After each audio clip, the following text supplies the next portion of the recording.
மக்கள் அனைவருக்கும் வணக்கம்.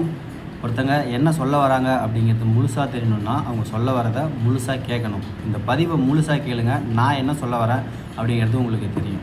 இப்போ ரீசெண்டாக ஏடிஎம்கேல ஒரு 3 எம்எல்ஏ ரிசைன் பண்ணிவிட்டு டிவிகேல போய் ஜாயின் பண்ணியிருக்காங்க. உண்மையாலுமே மக்களுடைய நலத்துக்காக இங்கே ரிசைன் பண்ணிவிட்டு அங்கே போய் ஜாயின் பண்ணியிருக்காங்களா அப்படின்னு கேட்டிங்களா? இல்லை, முழுக்க அவங்களுடைய சுய லாபத்திற்காக மட்டும்தான் இங்கே ரிசைன் பண்ணிவிட்டு அங்கே போய் ஜாயின் பண்ணியிருக்காங்க. இதுக்கு காரணம் யார் அப்படின்னு மக்கள் என்ன சொல்கிறாங்கன்னா, டிவிகே குதிரை பேரம் பேசி தான் அந்த எம்எல்ஏவை அங்கே ரிசைன் பண்ணிவிட்டு டிவிகேல ஜாயின் பண்ணி வச்சுருக்காங்க அப்படின்னு மக்கள் பேசிக்கிறாங்க.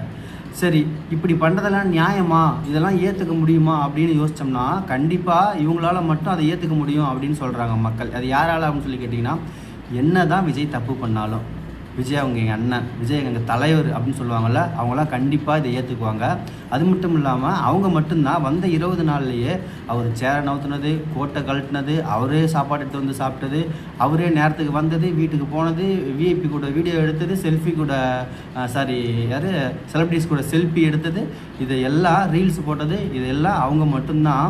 இவர் பண்ண 20 நாள்லேயே இது மிகப்பெரிய சாதனை அப்படின்னு சொல்லிட்டு ஒத்துக்குவாங்க. நீங்கள் முதல்வராக இருந்துக்கிட்டு இப்போது சினிமாக்காரங்களை கூப்பிட்டு செல்ஃபி எடுக்கிறீங்க, ஃபோட்டோ எடுக்கிறீங்க, சரி ஓகே எடுத்துக்கோங்க. ஏன்னா நீங்களும் அந்த துறையிலிருந்து வந்தவங்க, அந்த துறையுடைய வளர்ச்சிக்கு நீங்களும் காரணமாக இருக்கணும் கண்டிப்பாக. ஏன்னா நீங்கள் எல்லாத்துக்குமான முதல்வர், திரைத்துறைக்கும் வளர்ச்சிக்கு உதவணும், மற்ற பிற துறைகளுக்கும் மக்களுக்கு உதவணும் அப்படின்னு தான் கண்டிப்பாக யோசிப்பீங்க. அதில் தப்பு கிடையாது.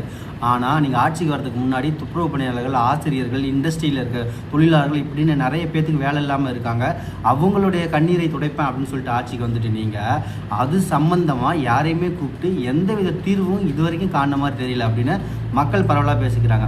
அது மட்டும் இல்லாமல் மார்க்கண்டேய கட்சு அப்படிங்கிற ஆள் உச்சநீதிமன்ற நீதிபதி அவர்கள் சொல்லியிருக்காரு, இவர் ஏமாத்துக்காரர், மக்கள் அதை போக போக புரிஞ்சுக்குவீங்க அப்படின்னு அந்த ஜட்ஜு சொல்லியிருக்காரு.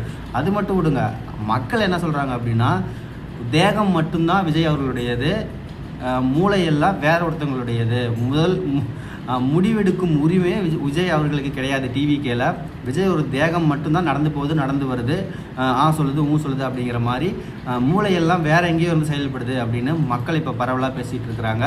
ஸோ இவ்வளவோ பிரச்சனை இருக்கும் பொழுது நீங்கள் ஓகே நிறைய வாக்குறுதி கொடுத்து வந்தீங்க, அந்த வாக்குறுதிக்கெல்லாம் நிறைவேற்ற மாதிரி மக்களுடைய எண்ணத்திற்கு உண்மையாக இருங்க. முடிஞ்சால் கொஞ்சம் ட்ரை பண்ணுங்கள். மீண்டும் சந்திப்போம்.